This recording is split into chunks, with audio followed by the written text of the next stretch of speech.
Real people, real breakthroughs. This is the Psychology of Eating podcast, where psychology and nutrition meet to uncover the true causes of our unwanted eating concerns. Your relationship with food will never be the same.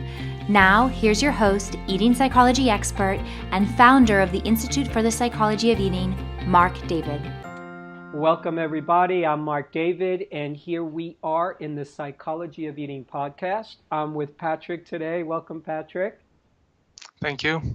Thank you, Mark. Yeah, so Patrick and I have been just kind of schmoozing for about 5 minutes before we get going. For those of you out there who are new to the Psychology of Eating podcast, here's how it works. Patrick and I have never met officially before, but just for 5 minutes before we started chit-chatting. And the idea is we're going to have a session together. We're going to see what Patrick wants to work on, and we're going to try to push the fast forward button and help you get as much accomplished in one session as is humanly possible. So that's the idea, and I appreciate you doing this, Patrick. So why don't you just share with me, with viewers and listeners, what's the key thing you would love to work on and get some forward movement with? Okay. For about 4 or 5 years, I've had sort of a pain in my groin area, kind of a phantom pain, because I went to doctors to have them kind of check it out, and they ran labs and did x-rays and things like that. Didn't find anything. They saw I'm a pretty healthy guy, and I feel like has some root in my divorce or during that time period or something like that, because at the time I was going through a lot and drinking heavily and things like that. I don't know, and so it's a pretty traumatic time in my life. So I don't know. I think it has to do with that sort of emotionally or or on some level. Yeah, I guess I've tried a lot of different approaches. I am a dietitian, so I've tried a lot of different diets and strategies to detoxes and things like that, and nothing seems to do really much to it. It's always sort of an underlying pain. It's not really a hard pain to live with, but it's always there, and I feel it. So, yeah, that's How long ago did it start? I've been trying to think about that, but I think it's been about 5 years ago. Yeah. Mm-hmm. Yeah. And you think it's related to past relationship, past divorce. Just help me. How did you kind of come up with that idea? What made you conclude that or think that? Well, I guess when I was going through that, I was drinking pretty heavily, but then at the same time, I would try to compensate for drinking heavily, and I would drink a lot of water at the same time. And then I think I was putting a lot of pressure on my bladder or that whole, my kidneys or that whole system during that time. I guess I just remember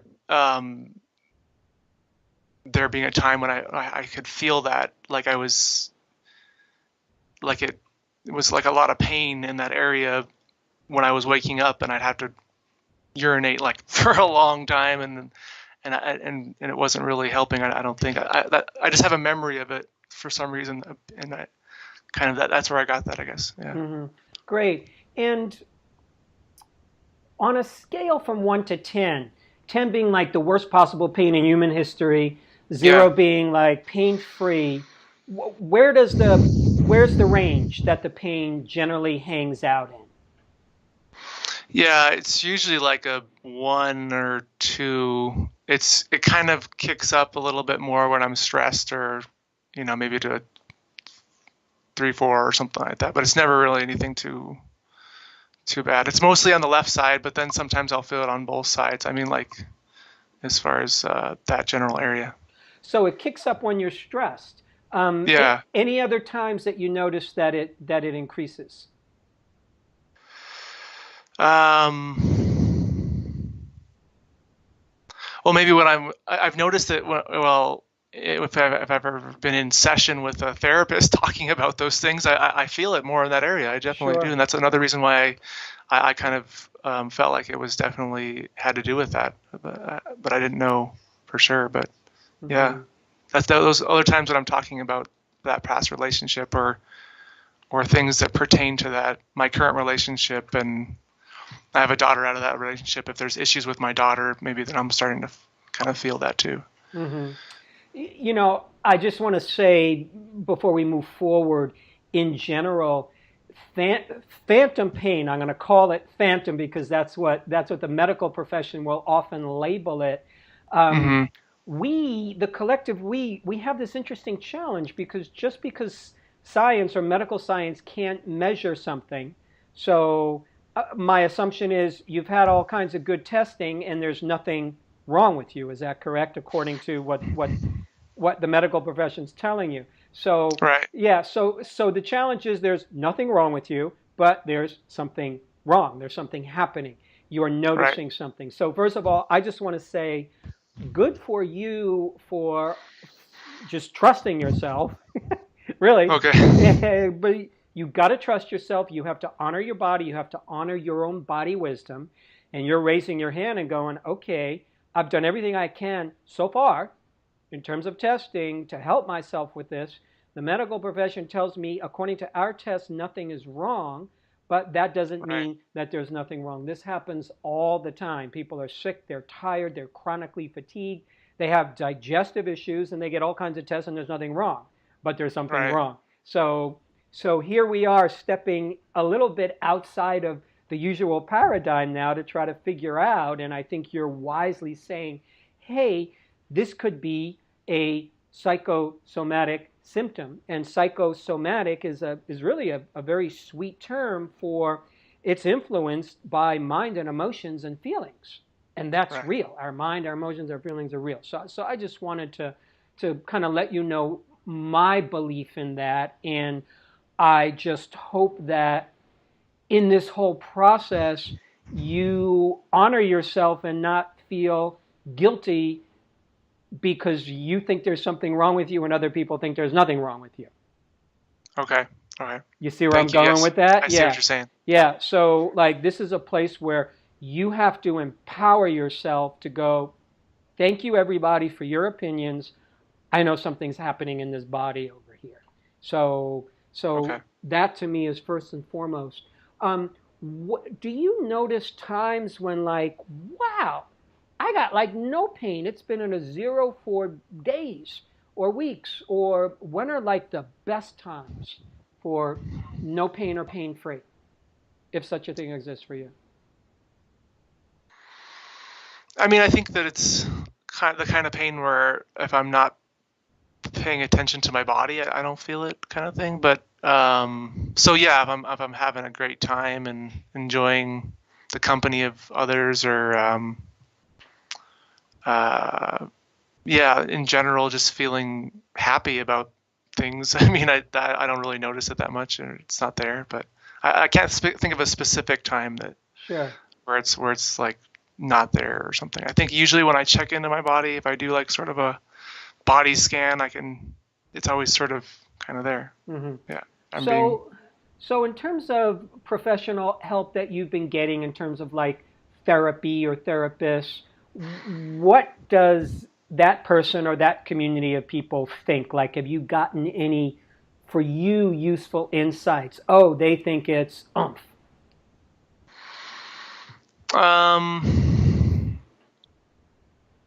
I think in a lot of ways, I don't know if it's specifically related to this, but through therapy, I really have, and through, going through your training as well, really felt like it's more to do with me. A lot of it is that I was sort of checked out of my body for a good amount of time, especially when I was first getting into nutrition and kind of feeling like I was toxic and going on all kinds of different detoxes and trying to fix myself, as it were. And I think that's been a big part of it recently, that I've been really trying to just really embody in general. I've been kind of a space cadet, more of a Vata kind of personality my whole life in general, I think. How old are you now, Patrick? I'm gonna be 39 pretty soon. All right. And you Just around the said corner. you said you have a daughter from your first marriage. Yeah, Uh-huh. I do. And are you in contact with your ex? Not really. We don't have. I mean, I have full. Well, I guess I have full. I take care of my daughter full time, basically. Yeah. I mean, I talk to her mother occasionally, very occasionally, if I have to, if I need something when that pertains to my daughter. Sure. But usually, no, we don't talk at all. And was she your first significant relationship, would you say? Yes. How long were you together? We were together for about, I think it was about 6 years altogether. Total. Marriage plus... Marriage plus before that, yeah. And here's a weird question. If you were her, and I was saying to her, you, right now, hey, Patrick has this pain. Why do you think it's there? What do you think she would say?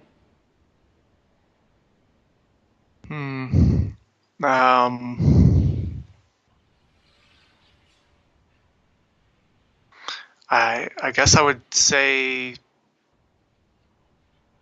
you're holding on to how I hurt you, or I don't know. Or I'm not. Or you're angry. You're really angry about how our relationship came out. I mean, you're holding on to that, and you want to tell me something. I mean, I do want to. There is a lot of anger that comes out of it whenever I mean, in general, when I think about that relationship. I mean, but I guess that's what I would say that she would say. That's a tough question. Sure, it is a very tough question. Yeah, I definitely acknowledge that. Have you ever gotten angry at her while you were with her, afterwards? Was that an emotion you had an easy time expressing?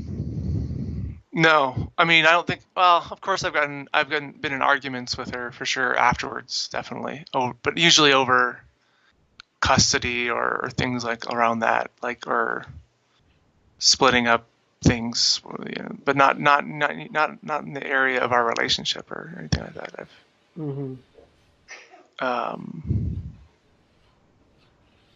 I mean, I did write a letter to her, but that I didn't send. But that was really helpful. But and then there was a lot of anger that came out in that letter for sure towards her, for sure. But yeah. Are your parents still alive? My parents are still alive. Are you close with them? We're pretty close. They live here in town, and we get to see each other, and they're good grandparents and stuff. I mean, I think we're. Go ahead. Yeah, go. I was just gonna say that in general, I guess my family cultures, we're not really very. We don't get in touch with our feelings very much. That was not something that we did. Growing up, we weren't very like. Yeah, like my dad was not the type of person that I could share how I was feeling in general. It was more like we always pretended to be happy and sort of humorous. We're a very humorous kind of family kind of thing. So, how did your mom get along with your ex? Not well. My parents in general didn't, but yeah, my mom. Well, I mean, my mom is a pretty passive, very nice person in general. And my ex kind of allowed. I mean, she kind of took advantage of a lot of people. She was sort of a manipulative person in general. So they got. Yeah, they didn't get along in general. I guess that would answer that question. Yeah. So, if I asked your mom, why she would think you would have such a pain, what might she say?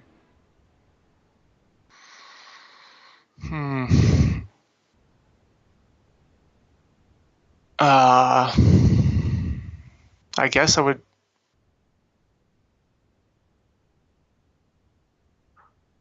I guess I have the like.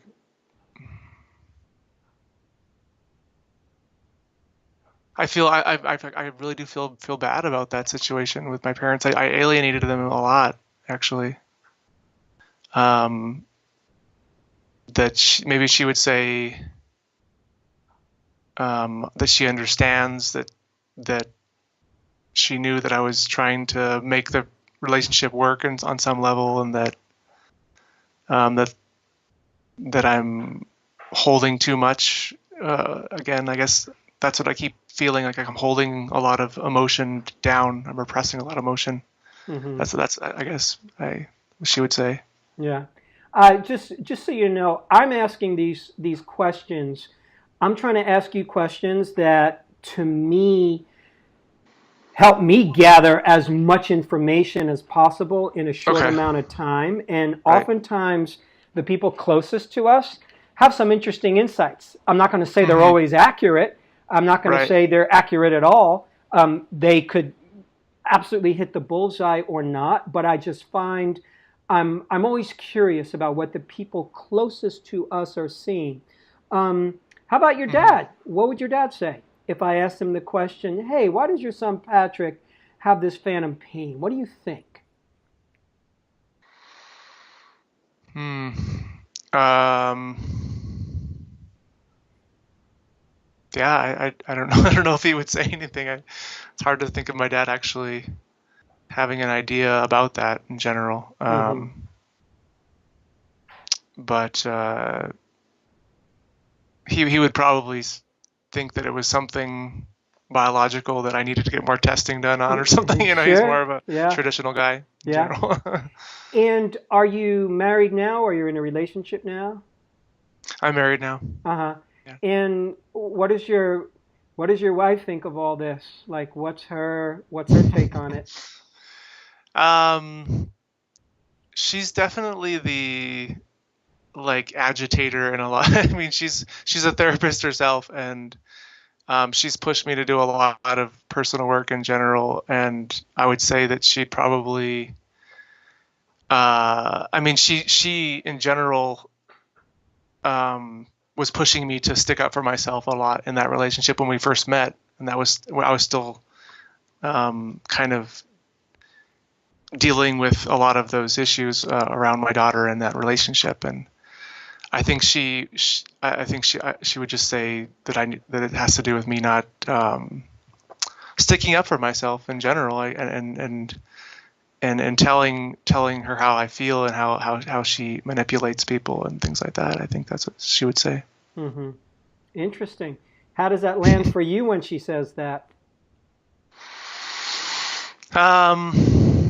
I think she's right on in general. I mean, she's a type of person that tells it like it is usually, and even though it's hard to hear, she's usually right. My wife, as far as those things go. Mm-hmm. I mean, I think in general, through the training and as well, I found that I do need to step into my masculine in a lot of ways. I'm kind of like a more passive person, that I kind of let things kind of slide in a lot of ways. I don't know. Mm-hmm. So, what gets you the most pissed off in life in general, like in any given month? The thing that would piss you off the most is? That really pisses me off. I'm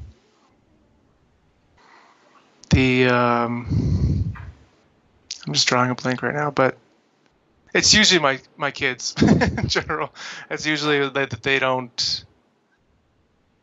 It's, it really pisses me off when I cook something and I put a lot of effort into it. I try to make it really healthy and all that stuff, and they're just sort of like, they don't want it, and they're not really being very honest about it. They're trying to like be nice to me and everything, and they Mm-hmm. that's pretty upsetting. That pisses me off and it's hard to be regulated when that Yeah. happens. Yeah. Yeah. what pisses you off most, or one of the things that pisses you off most in your marriage these days? Like, when do you get mad at your wife?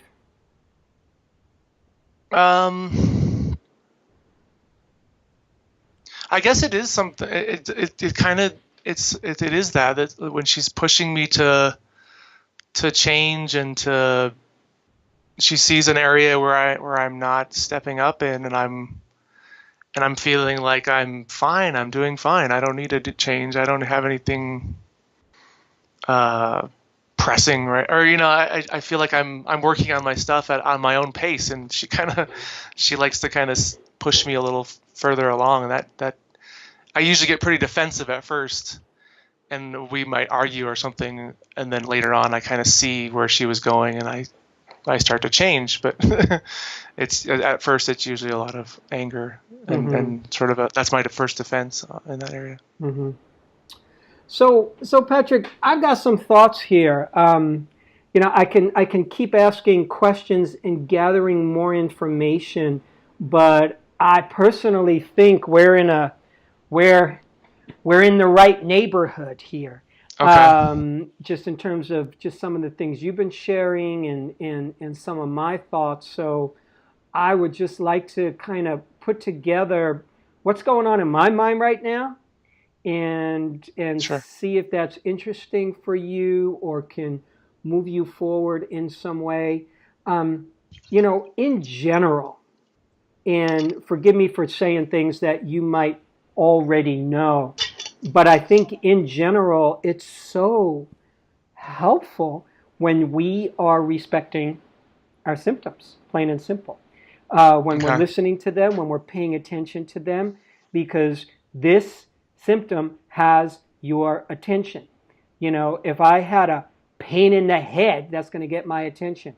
If I had heart palpitations, that's going to get my attention. If I have stomach issues, that's going to get my attention. If I have a pain in my groin or in my nuts, that's going to get my attention. So life has a way of getting our attention. And oftentimes that happens through the body. So here it is. It's happening in a part of you, in a part of us men that, for goodness sakes, represents our manhood. It's like, what more represents our manhood, than our groin area, than our reproductive area? That's where the action is. So to me, what I'm interested in at the end of the day, if so far you've done your due diligence, hey, I'm looking at my diet, hey, I've gotten all these tests, hey, I've really looked at biologically, metabolically, chemically, what could be going on. And if you've been able to check things off, then to me, what's left is that there's some inner work to do, which, even if the inner work doesn't take away the pain, at least you ended up doing some good inner work. Right. And probability-wise, there's a darn good chance that the inner work that we do can help unwind a symptom like this. Because in my experience, and this is not just me, I'm speaking on behalf of the entire field of psychosomatic disorders and psychology and challenges. We manifest symptoms in the body that have an emotional and personal component. And there's nothing wrong with that. That's a good thing. It's just life letting us know, here's a place to work. I personally believe, based on what you've shared about your parents, based on what you've said about yourself, based on some of the feedback you've gotten from your present wife, that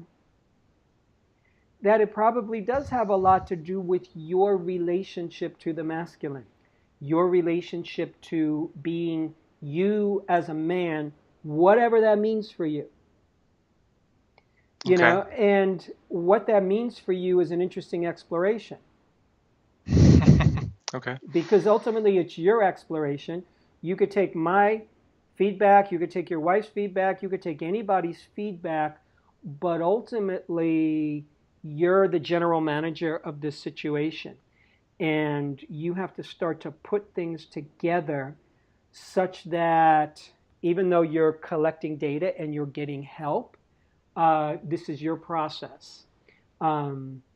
So to me, this is all about, it's about emotions. It's about anger.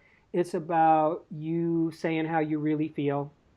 It's about you taking the next step and the next step and the next step to stepping into your kinghood, your manhood, again, whatever that means for you.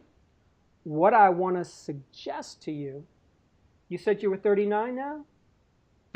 Okay. Yeah, I'm about to be. About to be 39. Okay, so you're right in the zone. You're right in the close to 40 zone where I will say from experience that for men and women, there's a certain voice that starts to come out at around 40. Who is it? Henry James, famous writer, said, a writer finds his or her voice at 40. Humans find a different part of our voice at 40. So to me, you're sprouting your voice. When I say your voice, I mean you. I mean how you really see it, how you really feel, regardless of anybody's opinion. You've probably been a good boy. So if in your family anger's not good, joking around is good, niceness is good, then you get rewarded for being good. You don't get rewarded for being bad. Bad could mean angry, mean, could mean being a jerk. It could mean saying things that piss people off. Or it could mean raising your hand when somebody's acting out of line and demonstrating bad behavior and nonsense behavior, and you go, hey, not acceptable. However you do that. I think the challenge is you haven't had a lot of experience being messy with your emotions, meaning it's not always clean and simple to be angry. Okay. It doesn't always come out perfectly logical. It's not always clean and simple to express your upset. It doesn't always come out really nice and easy. So I'm kind of guessing that you are very much on the right track right now. Okay. Which is, I am claiming my manhood and I am defining what manhood means for me. So what I'm wondering for you right now is, like, when I even say that, when I say that I think you're defining what manhood means for you, like, what might manhood mean for you? Like, what does it mean for you? Well, when you mentioned voice, for sure, I feel like I've kind of been in the shadows a lot in my professional career, for sure. I definitely want to step up and make myself heard, my opinion, my knowledge in the with my colleagues and within that area, for sure. I want to be. I think just being more present as a father. I think I have been very emotionally absent. I've always provided. I've always been a good boy as far as I go to work and do pay the bills and clean the yard and stuff like that. But I think being just more present as a father for my kids, I think that's kind of being that would definitely be something I would say manhood, or stepping into that kingdom, that king role. But I think too is something that's kind of been calling me lately is I don't feel like I have a lot of guy friends in general. I have some old friends, but when I've gotten in touch with them, they don't really seem to be at the same place I am at, or so it's almost like I need that. I need someone that I can really be a guy with, but at the same time, have a good friend, kind of that's a masculine role, or Yeah. even a mentor on some level, I guess. Yeah, I guess I don't know if that was more what you're looking for, but I'm trying to answer what you're looking for, but that's what I'm thinking that manhood would be for me. Yeah, I love that. I love that. I think it really hits the target in so many ways. It's for you starting to see in a very linear way, okay, what does manhood mean for me? And what actions does that then require that I take to step into my manness more and more, to step into being a good man in this world? And when I say good man, I don't mean nice man. I mean good man. I mean effective man. Because oftentimes what happens to men, this day and age, we're trained to be so freaking soft, and we're trained to be politically correct, and we're trained to be nice, and we're trained to be good guys. And a good man gets pissed off at injustice. A good man gets pissed off at lies. A good man gets pissed off at stupidity when it's hurting people. A good man raises his hand when he sees a wrong being committed. A good man isn't afraid to piss someone off in the name of helping them step into a better place in themselves and correct their mistakes and to grow out of their unconsciousness. So being a good present father, yeah, it might mean being there for your kids and playing with them, and it might mean raising your hand and getting pissed off when they're not appreciating something that you're doing, and you go, hey, listen, here's why I'm mad right now.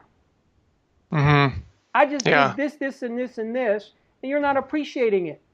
So you could be cooking your own food, or you could not even be eating. Because I'm the guy that paid for this, cooked it, and put it on the table. So here's what I would like you to do, children. Here's what would make me feel good about this right now. So it's okay for you to set boundaries.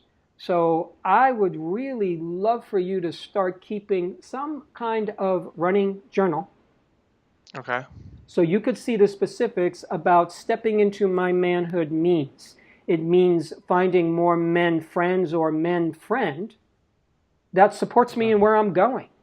How do you do that? You keep your eyes open. Maybe you find a coach. Maybe you find a mentor. It's fine to have a paid friend.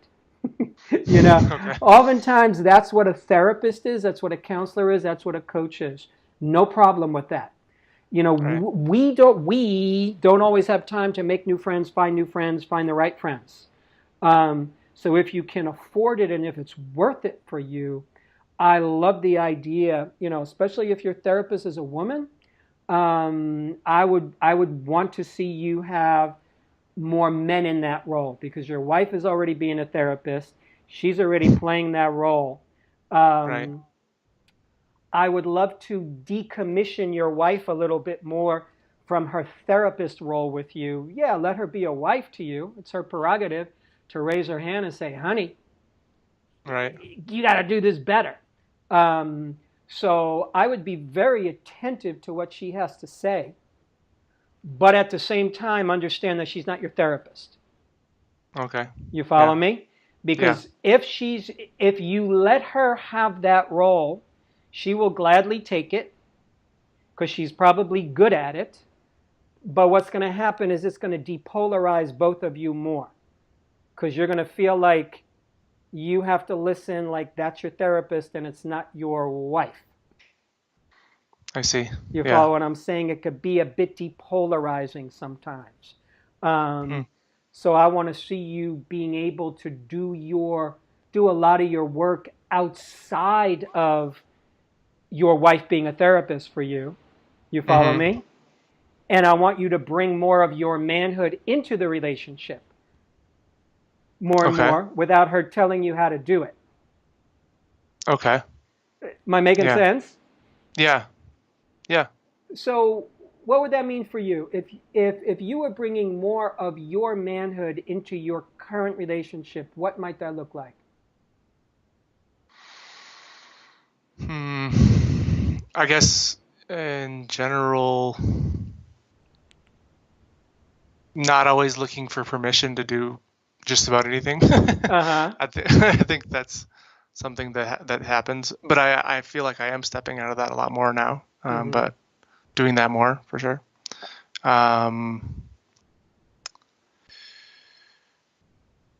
Yeah, I guess that's what I would think. I mean, I guess sexually too, kind of making that more. I guess me being more direct or being more not, I don't know, not forceful or anything, but being more masculine in that way too. I guess that would be something. Do you think she would like that? I do think she would like that. Yeah. Yeah, think of it as dancing. The man leads. Right. It doesn't mean a woman can't lead, but traditionally man leads. So it's nice to be able to have that skill in relationship where you're at least doing that equal. Otherwise, it's going to feel a little bit depolarized. It's fine. Somebody's got to lead in the dance. If you're dancing as a couple, somebody's got to lead, and there's got to be times when you are feeling your leadership. There's got to be times when she's feeling your leadership. By her trying to help you, my guess is that's what she's trying to do. She's trying to help you step into your leader role in life. Right. In life, I'm not just talking about physically, intimately in relationship, but just in everything. For you to be, this is about you being the captain of your own ship. And I see you doing that. I see you claiming that. You're figuring it out as you go along, which is very honorable. It's not easy to do because, again, we are often raised in a world and in a culture that is masculinizing women and demasculinizing men. It's over-masculinizing a lot of women. It's over-feminizing a lot of our men. That's my observation. Right. Okay. I'm just in support of us having both polarities in our pocket. Yeah, be able to be in your feminine, but be able to be in your masculine as well. Super important. So part of that is, I think, also beginning to trust yourself more. Plain and simple, just trusting yourself and understanding that you're not trying to fix you right now. There's a piece of you, I think, that's trying to fix something in you. Feels a little broken. It feels to me like you're coming to the table with some guilt. Like just feels like there's guilt in the system here. Okay. I'm just saying my felt sense over here. Oftentimes, guilt is packaged with anger on the other side. Sometimes they're two sides of a coin. Well, I feel guilty because this, and this. I didn't show up this way. I should have done this. I shouldn't have done that. I wish I was more this. I wish I was more that. But on the other side of guilt is often, well, but I'm angry at this, but I'm angry at that. And the two don't always communicate with one another. Oh, okay. So what I'm asking you to notice sometimes is where you slip into guilt, not good enough, I'm not who I should be, I got to fix this. Instead, the subtle shift is, I'm a guy, and I'm on my journey, and I'm learning how to do this better and better, as opposed to I'm broken and I screwed up. It doesn't mean you're not looking to make things better. It doesn't mean that you don't want to correct mistakes that you might have made in the past, in the present. But what it means is you kind of just, I don't know, let yourself off the hook a little bit more. Okay. How does that land for you when I say that? Like what happens for you? I would say it's pretty on target for sure. I am pretty self-attacking, especially when things start to go wrong, or I'm definitely a perfectionist on a lot of levels. That especially since your training, that I've really tried to work on that and be more self-compassionate and catch myself as my first inclination is to say, you stupid idiot, or whatever I usually Yeah. say or blurt out or get angry at myself with. It's usually more self-attack. Whenever I get angry, it's usually more self-attack than anything. Hmm. Yeah. Um, And that will for a man demasculinate us. It will okay. emasculate us. Think of it this way. Um, you know, if you and I were hanging out and we were sitting at a restaurant and I paid the bill and I, wrote the wrong amount on the check and I thought to myself, oh my God, I'm an idiot, and I started hitting myself in front of you, that would look embarrassing to you. You would think, what's this guy doing? That is a completely ineffective strategy to deal with the mistake that he just made. He's beating himself up for making a mistake. It kind of looks and sounds silly, because it is. It is not a king's response. It is not a man's response. It is more of a wounded boy's response. It's a wounded animal's response. When we're coming from wound, we will tend to regulate our system by self-attacking.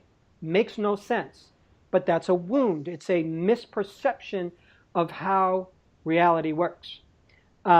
Reality doesn't work by you making a mistake, me making a mistake, and then banging our head against the wall as a way to correct the mistake. It doesn't look so good. That makes sense. Yeah. So, to me, you're learning how to regulate your own kingdom better. This is the beginning of your kingdom. Is the body. Body's the first kingdom. So your body doesn't have to be perfect for you to be a king. You could be a wounded king. That's fine. You could be a wounded warrior. That's fine. You got a wound right now. That's fine. It doesn't mean you're not a man. It doesn't mean you're not on your king program. It just means you got a wound and you're tending to it. Okay.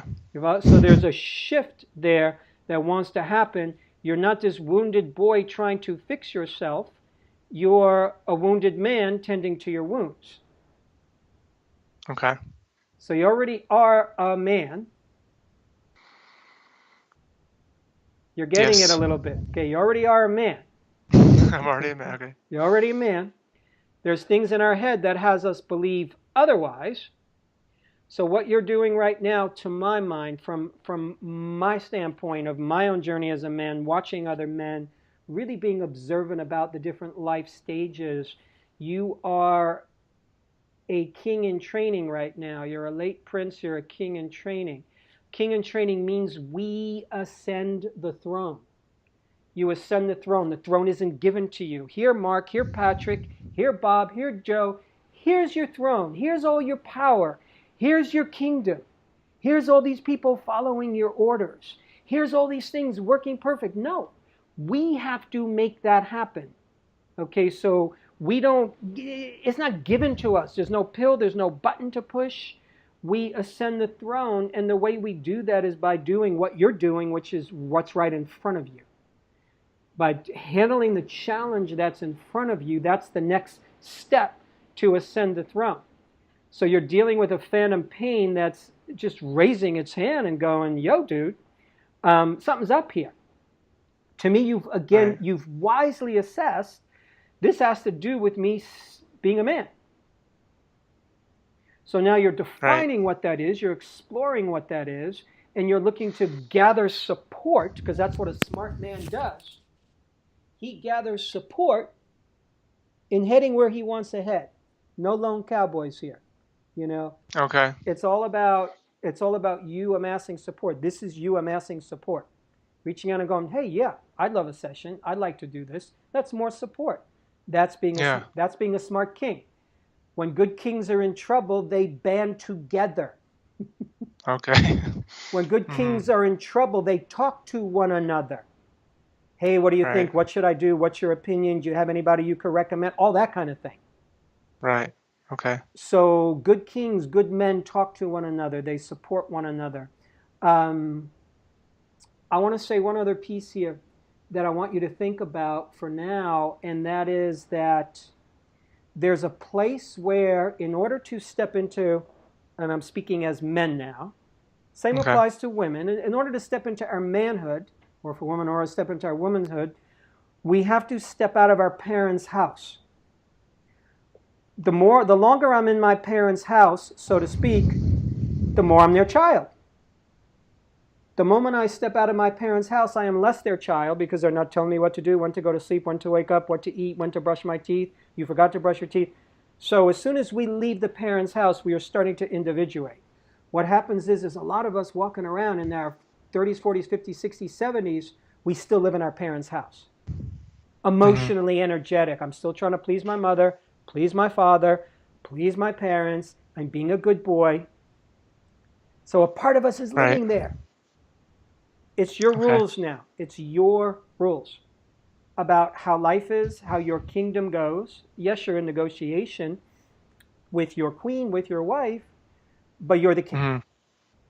So I want you to start to notice the places where you fall into being a son in the world. Okay. Because there's a part of you walking around being a son, being a boy. And that's fine, because there's always going to be a boy in you, and you're always going to be your parents' son, whether they're alive or not. So you're a son. Right. You're also a husband. You're also a father. So you have a lot of archetypes in you. But I want you to notice that you want to live more in your manhood. Part of that's noticing where you're living in your boyhood more. Okay. Which means you have to look at your wife more and more as a woman, as your wife, and not your mother. Which is why I mentioned that thing about, yes, I want you to take her advice for sure, but I don't want her to be your therapist. I don't want to have her in that role. It's different having your woman give you feedback than playing the role of your therapist. It's going to force her to be a mother, which is going to force you to be a son, which is going to make you both unhappy in the long term. Right. Are you with me here? I see what you're saying, yes. Yeah. Mm-hmm.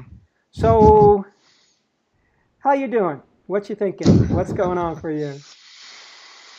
No, a lot of what you're saying, I mean, it's all resonating with me. I definitely, on a lot of levels, are still there. I mean, I thank God that my wife was there for me in so many ways, but I think a lot of ways she was kind of a mother to me, and especially as we're becoming, we're getting to know each other and early on in our relationship, and yeah, it really is more about stepping into that manhood role for me. I really I guess I knew that before our talk, but now this is really reinforcing that, because the way you've put it, for sure. And also what you said about the Lone Ranger kind of thing, that hit me pretty hard too, because I have been kind of going at a lot of things alone and not reaching out for help, gathering the good kings, and as it were, or I kind of isolating myself and feeling like I had to do this all by myself, kind of thing. Mm-hmm. So yeah, that definitely resonates. Yeah, women, for us men in the heterosexual universe, women can truly inspire and help men to be better men. At the end of the day, men understand men a little bit differently, and perhaps a little bit better, because we're the same creature. So there's certain things that women cannot help you with in terms of stepping into your manhood. Right. That only men could help you with, because men are men and women are women. You and I, as men, can help women step more into their womanhood, but there's certain distinctions that only a woman could help a woman with, because they're the same creature and they talk a similar language. So I'm just kind of affirming what we've been saying here. And part of it is, I want you to think about this a little bit, to have your wife a little less involved in this process of you and this phantom pain. I would love to see you be having half as much conversation with her, if not a quarter as much. Okay. So to take this off of her plate as something that she has to help you manage or help you take on, I want her to be in a minor advisory role in this. Okay. I want you to be digging this ditch without her. She can maybe say, oh, nice looking ditch, or wow, like there's a little bit of dirt over here, or whatever. But not have her have to get in there and play the role of your guy friend, of your guy mentor. Because what's going to happen is she's going to either try to be a guy for you, or she's going to have to be a mother for you, or a therapist for you. And it's not going to allow you to step into that place. And she'll do it from a place of love, and you'll do it from a place of love. But what I'm suggesting is it's not the right configuration for you to get where you want to go. I want you to be digging a little deeper inside yourself and experience what it's like to not have a woman to have to rescue you in certain places. Okay. So take it off of the table that any woman can help you ultimately get to where you want to go. Because for a man, you're going to help you ultimately get where you want to go. Will you take all kinds of input from men, women, children, animals, God, whoever? Absolutely. You're happy to take everyone's input. Okay. But at the end of the day, you got to be driving this car. You have to have the felt sense that there's not someone else driving the vehicle here. You see where I'm going? That this is yours, you're owning it, you're not leaning on her and relying on her to help you fix this. Mm-hmm. She loves you, she supports you. That's different from her having to carry you on this. Can you see the distinction I'm playing with here? Yeah, definitely. Mm-hmm. So, and she has carried me in a lot of ways. Yeah. So, but yeah, now it's time to carry myself, or in a way. Yeah, absolutely. It's time for you to be a man with her, which doesn't mean you're not still having issues to grapple with. It doesn't mean you're not communicating with her. It means you're being a little bit more circumspect before you share and noticing what you bring to the relationship. I want you to be hesitant, because previously you're not hesitant enough, so I want you to be hesitant. I want you to be circumspect, thoughtful about what you share. And see, Is this something I really need to bring into the conversation with her? Is this going to put her in a mommy role? Is this going to put her in fixing you role? Because if it does, I don't want her there. She ultimately, I don't think, wants to be there. Because what she wants is for you to be in your manhood. Right. But in order for you to get there, there's certain steps you need to be a little more independent in. You got to let some of the old help fall away. Right. Which is having the woman, our mother figure, need to fix this. Because as long as she's functioning like a mother for you, you're going to stay a son. Yep. You follow me? Yes. Okay, I got one more question for you. Okay. If you are meant to be an improvement of your father, if each generation is meant to be an improvement on the generation before, what are some ways that you can be an improvement in your father? You could advance that lineage. What are some of the ways you could be a better man?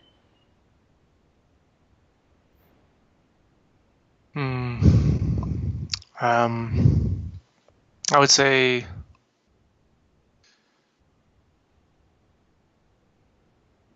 I guess expressing my anger in a better a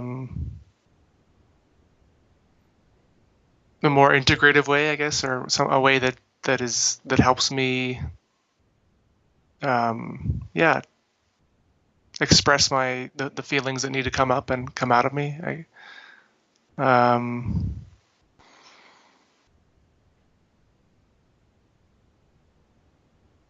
I think that just being more emotionally present, not afraid to speak up about how things are bothering me or how things are making me feel. Let's see.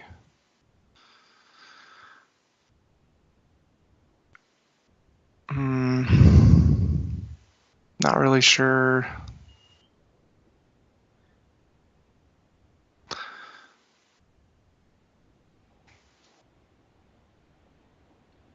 You mentioned feelings. You mentioned anger. You mentioned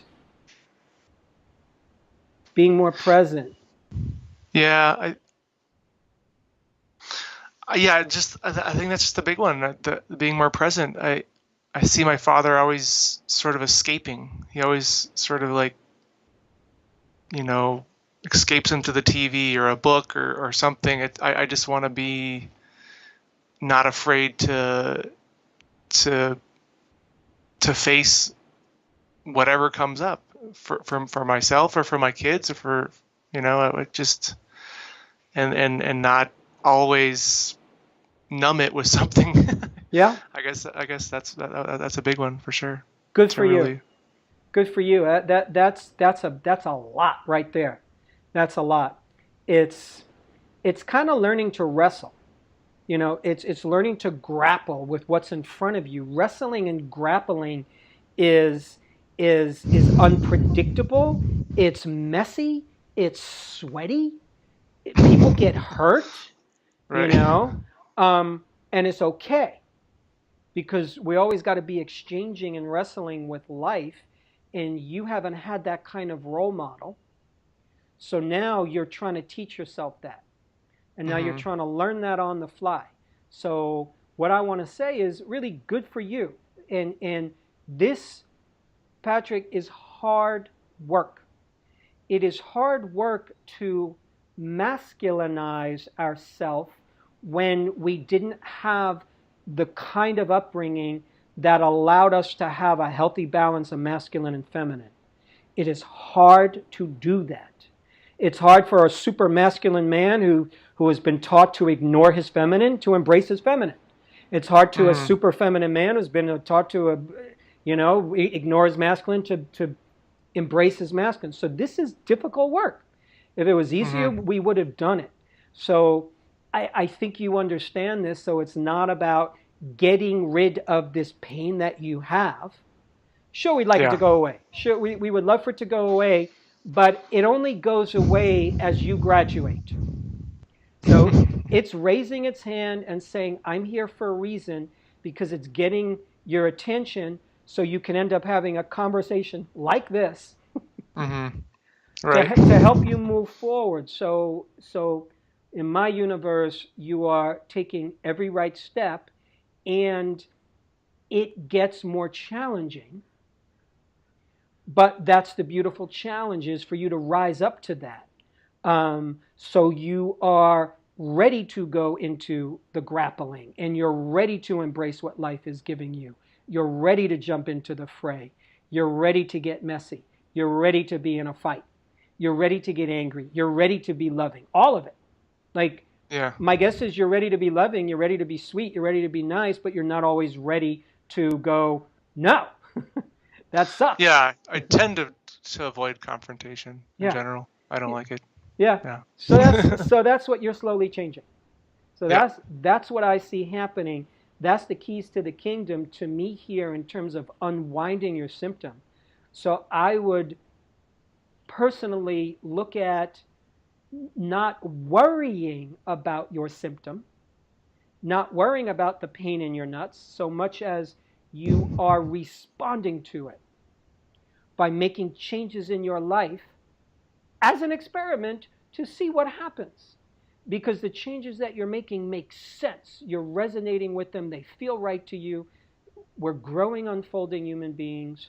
And one of the hardest things for a man to do in this world is to step into his manhood. It's shocking. It's absolutely shocking. We live on a planet right now where men are largely disempowered. yeah, there's men in power who are empowered, but a lot of times the men in power, they didn't earn it. They didn't get there by good means and good ways, but they're enjoying wealth and power, but actually don't really have true power. But but either way, so many men are left trying to figure out, how do I not feel like a slave? How do I not feel disempowered? How do I show up as a man, given my life, given my world, given everything? So that's something we contend with, we grapple with, we ask those questions. It's a question to ask every day. Right.